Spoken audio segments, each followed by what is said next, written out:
मकर संक्रांति के दिन धर्मराज जी की कथा के साथ पोपाबाई की कहानी, पालपथरी माता की कहानी, राई बाई की कहानी, धरती माता की कहानी, सूर्य भगवान की कहानी सुनी जाती है। धर्मराज जी की कहानी कुछ इस तरह है। प्राचीन काल में एक गांव में एक बुढ़िया रहती थी। वह बहुत नियम धर्म से व्रत रखा करती थी, पूजा पाठ किया करती थी। एक दिन की बात है, जब यमदूत उस बुढ़िया को लेने आए और उसे लेकर जाने लगे, रास्ते में एक नदी पड़ी। तब यमदूत ने पूछा, माता, आपने क्या गौ माता की दान की है? तब बुढ़िया अपने मन में गौ माता का ध्यान करने लगी और ध्यान करते ही गौ माता उस बुढ़िया के सामने आ गई। तब वह बुढ़िया गौ माता की पूंछ पकड़कर नदी पार कर गई। फिर कुछ दूर आगे चलने के बाद रास्ते में कुछ कुत्ते सामने आए। तब यमदूत ने पूछा, माता, कुत्तों को खाना खिलाया था? फिर बुढ़िया ने कुत्तों का ध्यान किया तो कुत्ते रास्ते से चले गए। आगे चलते चलते कुछ कौवे बुढ़िया के सिर पर चोंच मारने लगे। फिर यमदूत ने पूछा, माता, क्या तुमने ब्राह्मण कन्या के सिर पे तेल लगाया था? तब बुढ़िया ब्राह्मण कन्या का ध्यान लगा ली और कौवे चोंच मारना बंद कर दिए। आगे बढ़ने पर चित्रगुप्त जी ने पूछा, आप किसे लेकर आए हैं? यमदूतों ने कहा, इस बुढ़िया ने बहुत दान पुण्य किए हैं, लेकिन धर्मराज जी के लिए कुछ नहीं किया, इसलिए इसके आगे के द्वार बंद हैं। फिर बुढ़िया बोली, आप मुझे सिर्फ 7 दिन के लिए वापस धरती पर भेज दो। मैं धर्मराज जी का व्रत और पूजा पाठ उद्यापन करके वापस आ जाऊंगी। फिर उस बुढ़िया को वापस धरती पर भेज दिया गया। वह अपने गांव आ गई, लेकिन गांव वाले और उसके परिवार के लोग उसे भूतनी समझने लगे, उससे डरने लगे। फिर बूढ़ी ने कहा, मैं भूतनी नहीं हूँ, मुझे वापस धरती पर केवल 7 दिन के लिए भेजा गया है और इन 7 दिनों में मैं धर्मराज जी का व्रत और उद्यापन करूंगी, जिससे मुझे परलोक में जगह मिल जाएगा। फिर बुढ़िया की बात मानकर उसके घर वाले उसे घर में रहने देते हैं। बुढ़िया के बेटा और बहू ने कथा की तैयारी की, लेकिन कहानी सुनते वक्त बेटा बहू ने हुंकारा नहीं भरा। एक पड़ोसन भी बुढ़िया के घर आई, जो कथा सुनी और हुंकारा भी भर रही थी। कहानी सुनते वक्त बस वही पड़ोसन हुंकारा भर रही थी। इस तरह 7 दिन पूजा पाठ और उद्यापन के बाद फिर यमदूत बुढ़िया को लेने आ गए। धर्मराज जी ने बुढ़िया के लिए स्वर्ग की विमान भेजा था, जिसे देखकर बेटा बहू और अन्य गांव वाले भी विमान से स्वर्ग जाने के लिए तैयार हो गए। फिर बुढ़िया कहती है, तुम सब कहाँ जाओगे? धर्मराज जी की कहानी तो बस मेरी एक पड़ोसन ने ही सुनी है और हुंकारा भी भरा है, इसलिए केवल वो ही जाएगी। बहुत आग्रह करने पर बुढ़िया ने फिर से कहानी गांव वालों को भी सुनाई। सभी गांव वाले उस कहानी को प्रेम से सुने और सभी विमान से स्वर्ग में जाते हैं। तब धर्मराज जी बोलते हैं, मैंने तो विमान केवल तुम्हारे लिए भेजा था, लेकिन बुढ़िया के आग्रह करने पर धर्मराज जी ने सभी गांव वालों को स्वर्ग में जगह दे दिए। हे धर्मराज जी, जिस तरह आपने बुढ़िया के कहने पर सभी को स्वर्ग में जगह दिए, उसी तरह आगे भी सभी को जगह देना और हुंकारा भरने वाले को, कथा सुनने वाले को, सभी को स्वर्ग में जगह दीजिए। अब सुनिए पोपा बाई की कहानी। एक गांव में एक भाई बहन रहते थे। बहन का नाम पोपा बाई था, जो बहुत ही धार्मिक स्वभाव की थी। एक दिन उसके भाई और भाभी ने उसे शादी करने के लिए कहा, लेकिन पोपा बाई मना कर दी। वह कहने लगी, मैं एक छोटे से कुटिया में अपना जीवन बिता लूँगी। मेरे लिए एक छोटा सा झोपड़ी बना दो, लेकिन मैं विवाह नहीं करूँगी। और गांव वालों से पोपा बाई ने कहा, मैं आप सबके गाय और बछड़ों की देखभाल कर लूँगी, उनकी सेवा करूँगी, और आप जो भी बचा खुचा खाना होगा मुझे दे दिया करना। इस तरह से मैं अपना गुजारा कर लूँगी। फिर एक दिन एक राजा उस गांव से गुजर रहा था। तब उसकी नज़र उस झोपड़ी पर पड़ी। तब राजा झोपड़ी के दरवाजे को खटखटाने लगा। पोपा बाई कहती हैं, क्या काम है? क्यों दरवाज़ा बजा रहे हो? कौन हो तुम? राजा बोले, मैं इस नगर का राजा हूँ और तुमसे विवाह करना चाहता हूँ। पोपा बाई सुनते ही मना कर दी, लेकिन राजा बलपूर्वक अपने घोड़े पर बैठाकर पोपा बाई को महल ले जाने लगा। पोपा बाई ने राजा को श्राप दे दिया कि तुम्हारा सारा राजपाट नष्ट हो जाए। महल पहुंचकर राजा ने अपनी अन्य रानियों से सारी बात बताई। तब रानियों ने अनुरोध किया कि आप पोपा बाई को सही सलामत उनकी झोपड़ी में छोड़ आए। राजा उन्हें लेकर जाने लगा। रास्ते में पाप की नदी आई। राजा उसमें डूब गया। पोपा बाई मृत्यु के बाद धर्मराज जी के दरबार में पहुंची। वहां धर्मराज जी ने उन्हें स्वर्ग का राज दे दिया। फिर किसी गांव में एक सेठ सेठानी की मृत्यु हुई। वे दोनों भी मृत्यु लोक से स्वर्ग लोक आए, लेकिन स्वर्ग लोक का दरवाज़ा बंद कर दिया गया।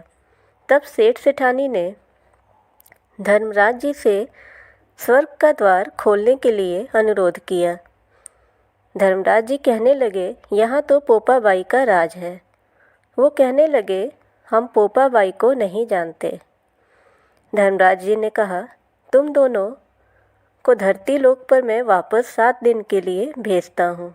वहाँ जाकर 8 खोपर से राई भरकर 5 कपड़ा ऊपर रखकर कहानी सुनना, और यह जरूर कहना, राज है पोपा बाई का, लेखा लेगी राई राई का। बोलो पोपा बाई की जय। अब सुनिए पाल पथवारी माता की कहानी। एक बार पाल माता, पथवारी माता और विनायक जी में अपने आप को बड़ा बताने की होड़ लग गई। तीनों लोग अपने आप को बड़ा बताने लगे। उसी वक्त वहाँ से एक ब्राह्मण गुजर रहे थे। उन्होंने उस ब्राह्मण को रोक लिया। कहने लगे, आप ही बताओ कि हम तीनों में कौन बड़ा है।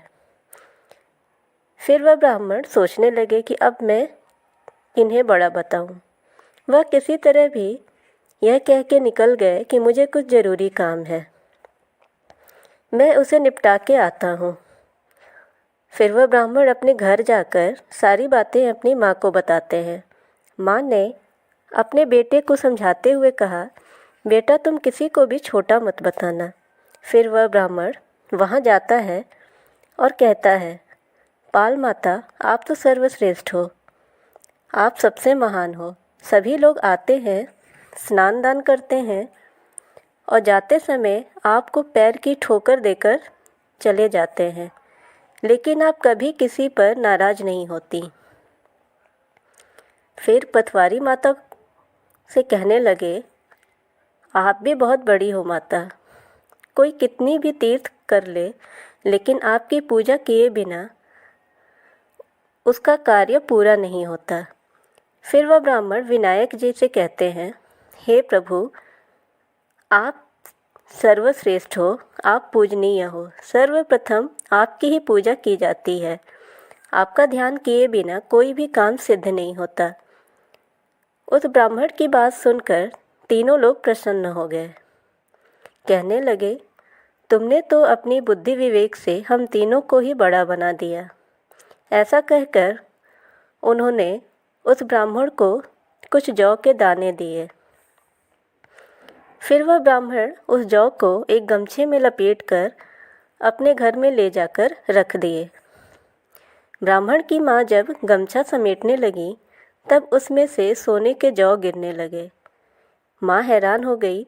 फिर वह अपने बेटे से पूछी। तब उस ब्राह्मण ने अपनी सारी बातें अपनी माँ को बताई। फिर वह माँ बेटा बहुत खुश हुए और आनंदपूर्वक अपना जीवन व्यतीत करने लगे। भगवान की लीला ऐसी ही है, वो सब पर कृपा करते हैं और आगे भी हम सब पर ऐसी कृपा बनाए रखें। अब सुनते हैं राई बाई की कहानी। एक गांव में एक माँ और बेटी रहती थीं। बेटी का नाम राई था। वह बहुत सुंदर और सुशील थी और साथ ही भगवान कृष्ण की सच्ची भक्त भी थी। एक बार भगवान कृष्ण उसकी परीक्षा लेने के लिए डासरिया बेचने वाले बनकर आ गए और आवाज़ लगाने लगे, डासरिया ले लो। फिर राई अपनी माँ से कहने लगी, माँ, मुझे भी डासरिया चाहिए। राई की माँ कहीं, बेटी, अभी तो मेरे पास पैसे नहीं हैं, मैं कहाँ से तुम्हें डासरिया ला के दूँ। कुछ बाजरे पड़े हैं, तुम उसे ले जाओ।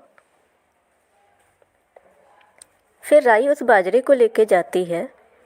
तब भगवान ने फूंक मारी तो फूस उड़कर राई की आंखों में पड़ गई।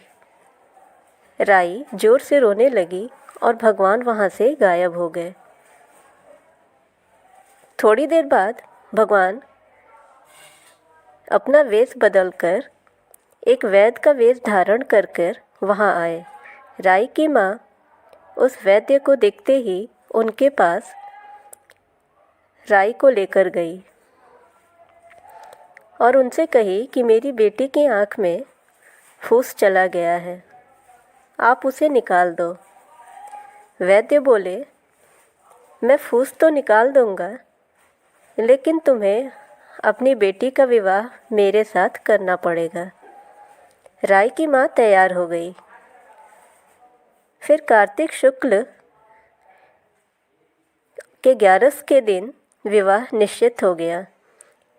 लेकिन माँ अब परेशान होने लगी कि मैं विवाह कैसे कर पाऊँगी, बेटी को मैं क्या दूँगी। फिर वह सुनार के पास जाती हैं और उनसे कुछ गहने बनाने के लिए कहती हैं। तब सुनार कहता है, मेरे पास अभी समय नहीं है, मैं भगवान कृष्ण के लिए गहने बना रहा हूँ। फिर वह बनिया के पास जाती है। वह भी ऐसा ही कहता है कि मैं भगवान कृष्ण के लिए राशन तैयार कर रहा हूँ। वह जहाँ भी विवाह के काम के सिलसिले में जाती, सब यही कह देते कि हम अभी व्यस्त हैं। फिर उसकी माँ घर आ गई। लेकिन जब वो घर लौटती हैं तो देखती हैं कि उनकी झोपड़ी महल में बदल गई है। फिर वह खूब धूमधाम से अपनी बेटी की विवाह की तैयारी करती हैं और भगवान कृष्ण बारात लेकर आते हैं। माँ ने खूब ठाट बाट से राई की विवाह कर दी। अब भगवान कृष्ण राई को ले गए और राई के ही महल में रहने लगे। सारी रानियाँ राई से जलने लगी।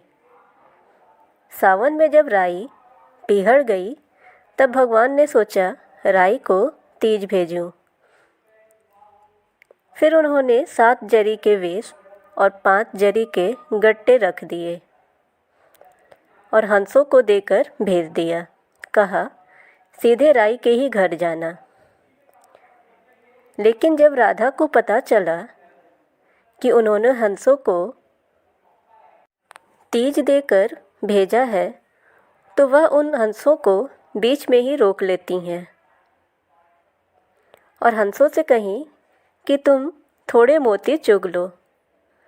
फिर राधा और रुक्मिणी सारा सामान निकाल कर रख लेती हैं और उसमें फटे पुराने कपड़े और कांटे डालकर उस पोटली में फिर से हंसों को बांधकर दे देती हैं। हंस उस पोटली को लेकर राही के पास पहुंच गए। राही उसे देखकर बहुत खुश हुई और जैसे ही वो पोटली खोलती हैं, उनकी उंगलियों में कांटे चुभ जाते हैं। और यह सब देखकर राई बहुत दुखी हो जाती हैं। और जब सावन खत्म हुआ तो भगवान स्वयं राई को लेने आए। राई उनसे नाराज़ थी और दूर दूर ही रहती थी। फिर भी भगवान कुछ नहीं बोले। वो वहीं महल में रहने लगे। राई भगवान को भोजन में दही जरूर देती थी। एक दिन भगवान पूरी दही खा गए। अब राई दूसरे दिन कैसे दही जमाती। फिर भगवान ही स्वयं गुजरी बनकर दही बेचने आ गए। राई नीचे जाकर बोली, थोड़ा दही दे दो। फिर भगवान राई को उदास देखे। वो बोले गुजरी के भेष में कि तुम क्यों उदास हो। राई फिर भी कुछ नहीं बताई। गुजरी बोली कि मैं तुम्हारी सहेली जैसी हूँ, मुझे बताओ क्या बात है। राई उससे सारी बात बता दी। यह सब सुनकर भगवान को आश्चर्य हुआ और वो अपनी असली रूप में आ गए। वो कहने लगे, मैंने तो तीज में जरी और गुट्टे भेजे थे। फिर भगवान ने हंसों को बुलाकर पूछा कि तुम रास्ते में कहीं रुके तो नहीं थे। तब हंस बताए कि हम राधा रुक्मिणी के महल में रुके थे। फिर भगवान ने उनको बुलाया और उनसे पूछा कि आपने ऐसा क्यों किया। तब वे बताईं, आप हमारे महल में नहीं पधारे, इसलिए हम आपसे नाराज़ थे और हम ऐसा किए। भगवान बोले, आप हमें प्रेम से बुलाती तो हम ज़रूर आते। भगवान बोले, मैं कार्तिक का महीना राई को दूंगा।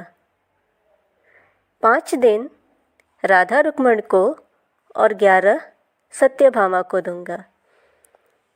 भगवान ने इस तरह सबको मान दिया। हे भगवान, आपने जैसे राधा रुक्मिणी और राई को मान दिया, वैसे ही सबको दीजिए। अब सुनिए धरती माता की कहानी। प्राचीन समय की बात है। एक गांव में एक वृद्ध माता रहती थीं। अपने बच्चों के साथ वह बहुत गरीबी में दिन व्यतीत करती थीं। वह मजदूरी करके किसी तरह भी अपने परिवार का भरण पोषण करती थीं। कुछ समय बाद बच्चे बड़े हो गए और उनकी बेटी भी बड़ी हो गई। वो शादी के योग्य हो गई। माँ उस वक्त और बूढ़ी हो गई। उसने अपने बेटे से कहा, अब तुम अपनी बहन के लिए वर ढूंढना शुरू कर दो। अपने जैसा ही वर देखकर उसकी शादी कर दो। कुछ दिनों बाद वह बूढ़ी माँ मर गई। उसका भाई अपनी माँ के वचन को पूरा करने के लिए अपने जैसा वर कई जगह ढूंढा, कई गांव में गया, लेकिन वो परेशान हो गया था। उसे अपने जैसा कोई लड़का नहीं मिला और वो सोचने लगा कि मेरे जैसा तो इस दुनिया में कोई है ही नहीं। लेकिन माँ का वचन भी निभाना है। चलो मैं ही शादी कर लेता हूँ अपनी बहन से। ऐसा सोचकर वह तैयारी करने लगा। तब उसकी बहन ने पूछा, भाई ये सब सामान क्यों लाए हो? भाई बोला, यह सब तुम्हारी शादी के लिए लाया हूँ। फिर गांव वालों से उस लड़की को पता चला कि उसका भाई खुद उससे ही शादी करने वाला है। तब वह लड़की अपने भाई से पूछती है, भाई आप मेरी शादी किससे कर रहे हो? तब उसके भाई ने कोई उत्तर नहीं दिया। वह लड़की सारी बात समझ गई। उसने एक लोटे में जल लिया, चुंदरी ली और जंगल की तरफ निकल गई और जंगल में जाकर धरती माता को पुकारने लगी। बोली, हे धरती माता, अब आप ही मेरी लाज रखना, नहीं तो बहुत ही अनर्थ हो जाएगा। वह सारी बात धरती माता से बताती है। तभी धरती फटी और वह लड़की एक तरफ लोटा और चुंदरी रख देती है और वह धरती में समाने लगती है।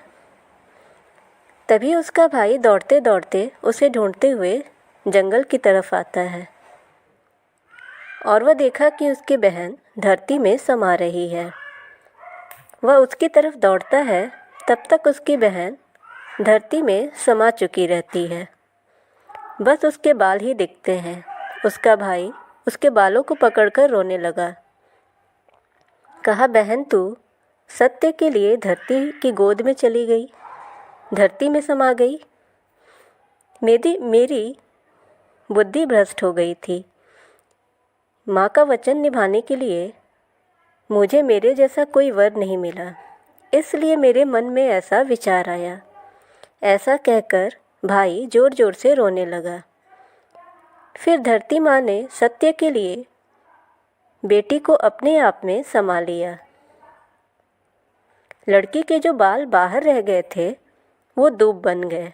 इसलिए धरती माता की कहानी सुनते समय चुंदरी, लोटा, बर्तन में हरी दूब और लड्डू कुंवारी कन्या को दी जाती है। जो भी धरती माता की इस कहानी को सुनते हैं वह सुखी और संपन्न रहते हैं। अब सुनिए रविवार की कथा। एक गांव में एक औरत रहती थी।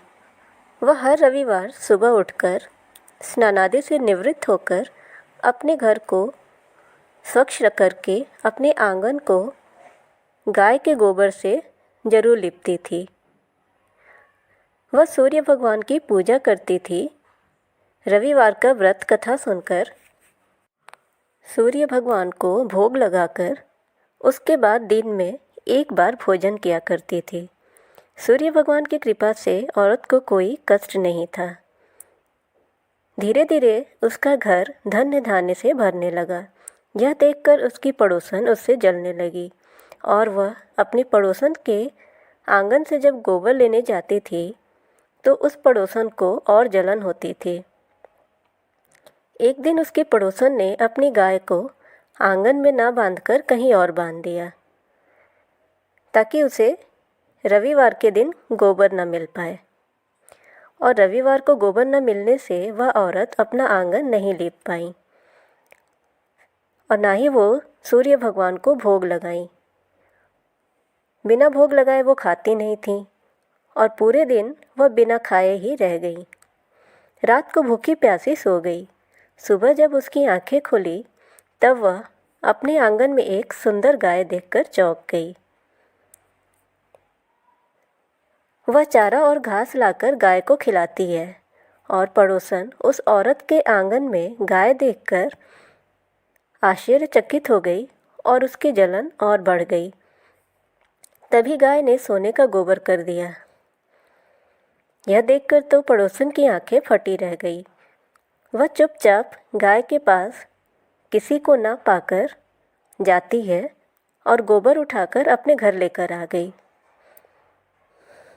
और अपनी गाय का साधारण गोबर ले जाकर वहाँ रख देती है। पड़ोसन कुछ दिनों में सोने के गोबर से अमीर हो गई। गाय हर रोज़ सूर्योदय से पहले सोने का गोबर किया करती थी और वह चालाक पड़ोसन उस औरत के उठने से पहले ही गोबर को उठा लाती थी। बहुत दिनों तक उस औरत को सोने के गोबर के बारे में कुछ नहीं पता था। यह बस उसकी पड़ोसन जानती थी। फिर एक दिन सूर्य भगवान ने जोर की आंधी चला दी। सूर्य भगवान ने यह सब देखकर अपने मन में एक विचार लाया कि मैंने जिसे गाय दिया है उसे तो उसका फ़ायदा हो नहीं रहा है। तब उन्होंने एक दिन बहुत तेज़ आंधी चलाई। फिर उस औरत ने गाय को आंगन से ले जाकर घर के अंदर बांध दिया। सुबह वह औरत जब उठती है तो सोने का गोबर देखती है। फिर उसे भी बहुत आश्चर्य होता है और वह रोज़ गाय को घर के अंदर ही बांधने लगी। सोने की गोबर से औरत कुछ ही दिनों में बहुत धनवान हो गई। उसकी पड़ोसन बहुत परेशान हो गई और वह नगर के राजा के पास जाती है। राजा को उस गाय के बारे में बताती है। राजा सुनकर और उस गाय को देखकर खुश हो जाता है। उस गाय को अपने महल में बंधवा लेता है। जब सुबह राजा ने सोने का गोबर देखा तो वह बहुत आश्चर्यचकित हुआ। उधर जब सूर्य भगवान ने उस औरत को भूखी प्यासी पूजा आराधना करते देखा तो उन्हें बहुत दया आई और सूर्य भगवान उसी रात राजा के सपना देते हैं और बोले, हे राजन, यह गाय जिस औरत की है उसे लौटा दो, नहीं तो तुम पर विपत्तियों का पहाड़ टूट पड़ेगा, बहुत बड़ा अनर्थ हो जाएगा। सूर्य भगवान को अपने सपने में देखकर वह राजा डर जाता है और सुबह उठते ही गाय को उस औरत के यहाँ ले जाकर बांध देता है।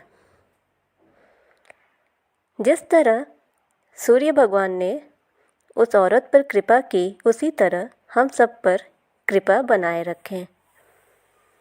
यह थी मकर संक्रांति की कथा जो काफ़ी पुराने समय से चली आ रही है।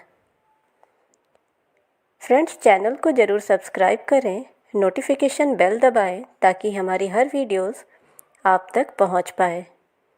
इस वीडियो को ज़्यादा से ज़्यादा शेयर करें ताकि सभी तक मकर संक्रांति की कथा पहुंच पाए। Thanks for watching the video.